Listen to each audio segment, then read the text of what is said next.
राजस्थान में परसेंटेज में first number पे वोटिंग करके 84 विधानसभा से भेजने वाले राजकुमार जी, और इसके बाद इस उदयपुर और बांसवाड़ा संभाग का इतिहास चेंज करके नया सांसद दिल्ली भेजा, वो बीच में राजकुमार जी भी अपने बीच में है। साथ ही हमारे पार्टी के भारत आदिवासी पार्टी के राष्ट्रीय सदस्य बहुत क्रांति भाई आदिवासी, और हमारे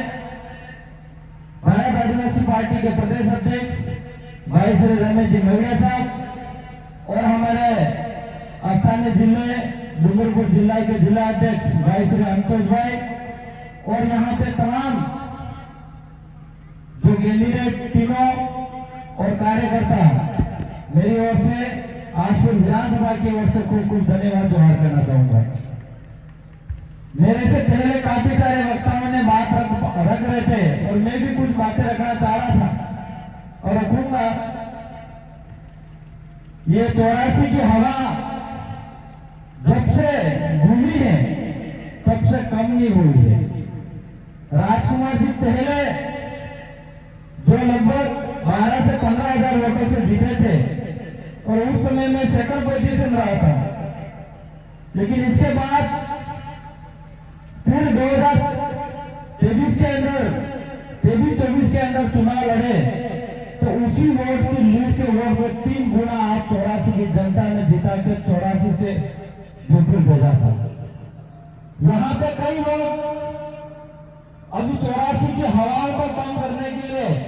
कांग्रेस और बीजेपी के लोगों ने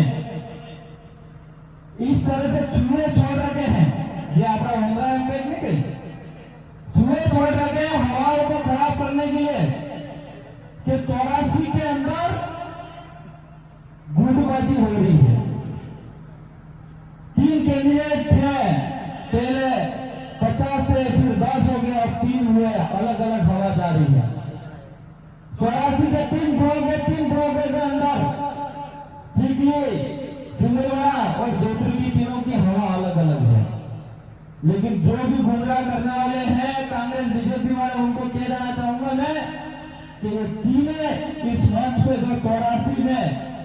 सीपीयू, जोधपुर और छिंदवाड़ा के तीन कैंडिडेट थे और राजकुमार भाई और कंधे से कंधे मिला के हाथ मिला के आपके सामने खड़े थे। मीडिया वाले आप भी बताना उचित, और यहाँ पे कई लोग गुमराह करेंगे क्योंकि 84 से ज्यादा हमारे दूसरे पड़ोसी विधानसभा में हवा ज्यादा आती है। कई लोग दुकानदार भी कहते हैं कि उपचुनाव में हमें सत्ता पक्ष में ही पार्टी सीट ले जाएगी, लेकिन मैं कहना चाह रहा हूं कि राजस्थान के अंदर जितनी भी उपचुनाव सीट होगी, मीडिया न्यूज भी ये कह रही है एक भारतीय जनता पार्टी के अंदर सीट नहीं जाएगी, पूरी कहीं कहीं हमारी 84 की जो सीट थी ये भी एकामत रहेगी, और जो सोलंबर के अंदर जो नई सीट अभी बहुत जल्द भारत आदिवासी पार्टी के खाते के अंदर भी आएगी, और जो दूसरी है वो भी कहीं कहीं दिखाई दे रहा है। आज 84 की जनताओं पे एक इज्जत बची हुई है। हम लोग यहाँ पे बोल रहे हैं,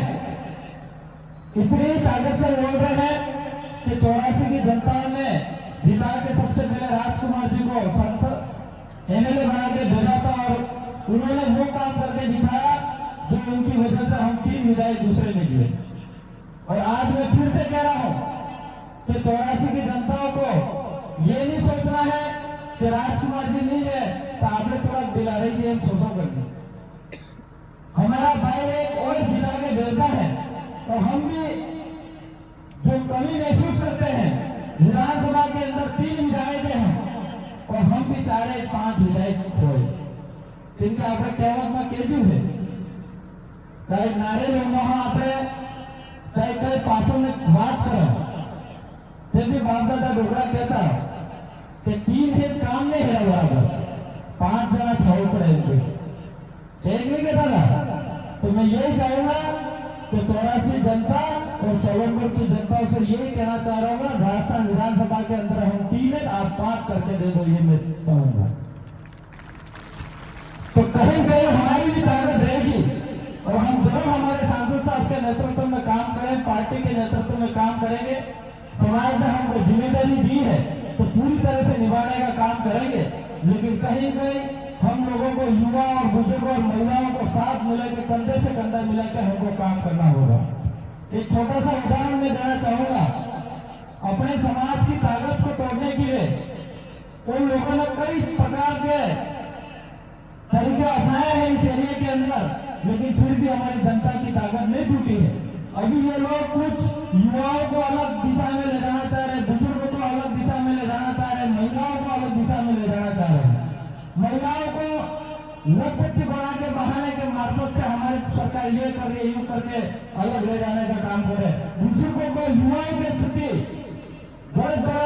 युवा इस एरिया के अंदर वातावरण फैला रहा है, यूं करके बुजुर्गों को भगाने का काम कर रहे हैं, युवाओं को बुजुर्गों के प्रति भगाने का काम कर रहे हैं। ये तीनों के अलग अलग भगाने का काम किया जा रहा है। लेकिन मैं कहना चाह रहा हूं, आपने पहले जो कोर्स आती थी, पुराना जमाने में बैटरी थी, ये एक बैटरी लादी बैटरी आती थी और 3 सेल आता था वहां में, और वो तीनों सेल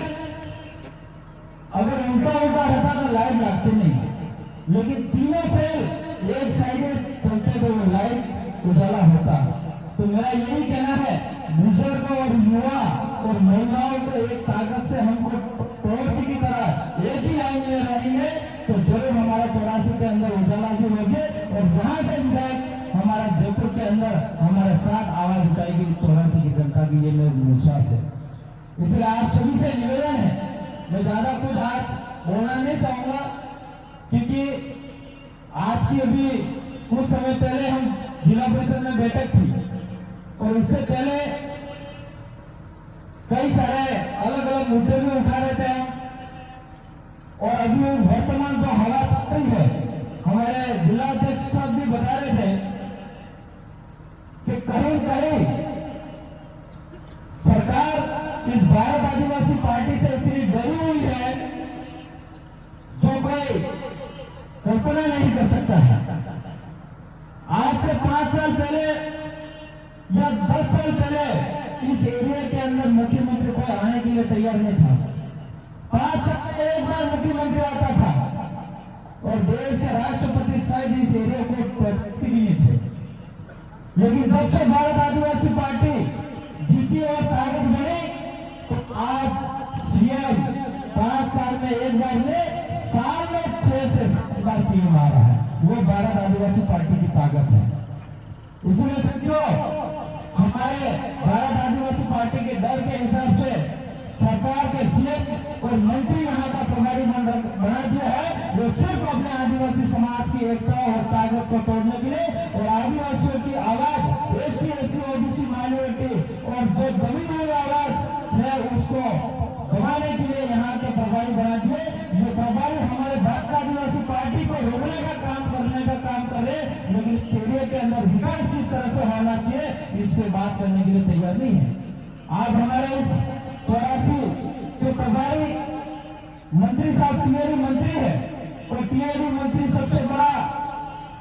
पोस्ट है, मंत्री पोस्ट है, और सभी विभागों के अंदर विकास का पैसे दे सकते हैं, लेकिन हमारे इस एरिया के अंदर हॉस्टलों में सही तरह से हमारे बच्चों को खाना नहीं मिलता है, उस पर हमारे मंत्री साहब बोलने के लिए तैयार नहीं है। लेकिन यहाँ 84 के अंदर